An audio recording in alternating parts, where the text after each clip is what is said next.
अगर आप इंट्राडे करते हो, इंट्राडे को कैसे डील करना है वो मैं बता सकता हूं, लेकिन अल्टीमेटली आपको इंट्राडे से बच करके पोजिशनल की तरफ आना ही होगा। उसका रीजन बता रहा हूं, क्योंकि पोजिशनल में सीधा पैसा बन सकता है।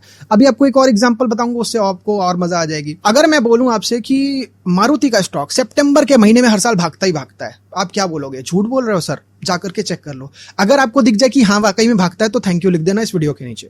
अब जाकर के जब आप देखोगे सितंबर के महीने में मारुति भागता ही भागता है, तो आपके लिए एक जैकपॉट हो सकता है ये। मगर मेरे कहने पे मत बिलीव करो, खुद जाके देखो, तब उसके बाद में डिसाइड करना और उसके बेसिस पे एक ट्रेडिंग प्लान बनाना। अब देखो, मैं आपको एक चीज बताता हूँ, मारुति जो आपको मैं कह रहा हूँ सितंबर में भागता है, वो एक्चुअल में सितंबर से नहीं भागता, सितंबर से भी थोड़ा टाइम पहले भागता है। उसके अलग अलग रीजंस हो सकते हैं, लेकिन वो बार बार भाग रहा है। सेम चीज आपके बिजनेस में भी हो रही है। आप कपड़ा व्यापारी हो, आप जूता व्यापारी हो, आप किसी भी तरीके के व्यापारी हो, आपको दिख रहा होगा कि यार इस तरीके की साइकिल्स मेरे बिजनेस में भी चलती हैं। अगर दिख रहा है तो उस बेसिस पे आप बहुत कुछ कर सकते हो, भले आप बिगनर हो। तो अल्टीमेटली मैंने जो आपको सूत्र दिए, बड़े टाइम में कैसे पैसा बन सकता है। अगर आप बिजनेसमैन हो तो उस 3rd year of the decade से लेके 8th year of the decade के बीच की साइकिल में आप बड़े बिजनेस के प्लान्स बना सकते हो और उसको एग्जीक्यूट कर सकते हो।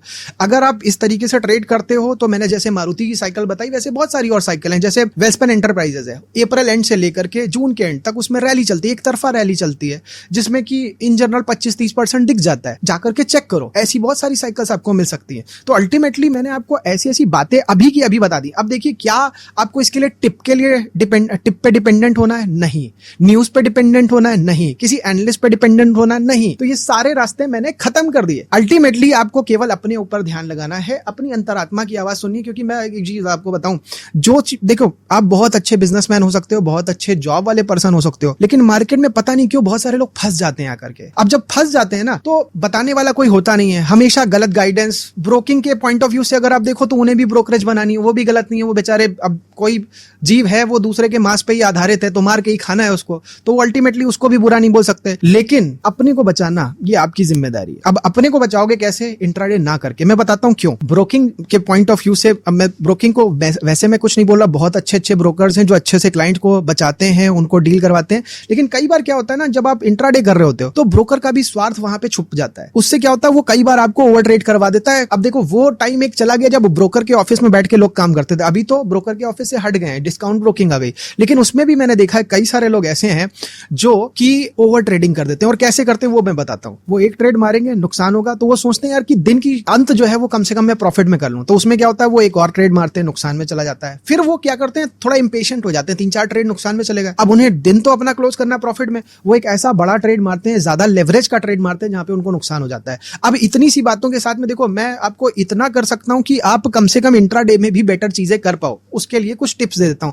देखो, इंट्राडे से अल्टीमेटली तो आपको पोजिशनल की तरफ जाना पड़ेगा। उसके रीजन है, आप फैमिली को टाइम नहीं दे पाते, अपनी जॉब और बिजनेस को टाइम नहीं दे पाते। अगर मैं आपसे एक सवाल पूछूं, कितने लोगों को ऐसा लगता है कि आप अपनी जॉब या बिजनेस में ज्यादा बेटर होते अगर आप इंट्राडे ना कर रहे होते? तो मेरे ख्याल से आप सबका जवाब आएगा, हाँ, मुझे लगता है कि मैं अपनी जॉब में, अपनी लाइफ में पीछे रह गया। शायद मेरे रिश्ते कुछ अधूरे रह गए, क्योंकि आपने अपनी फैमिली को भी तो टाइम नहीं दिया यार। आपके बूढ़े माँ बाप आपसे कह रहे हैं बेटा दवाई ले आ, बच्चे कह रहे हैं पापा पार्क चलो, आप नहीं जा पा रहे।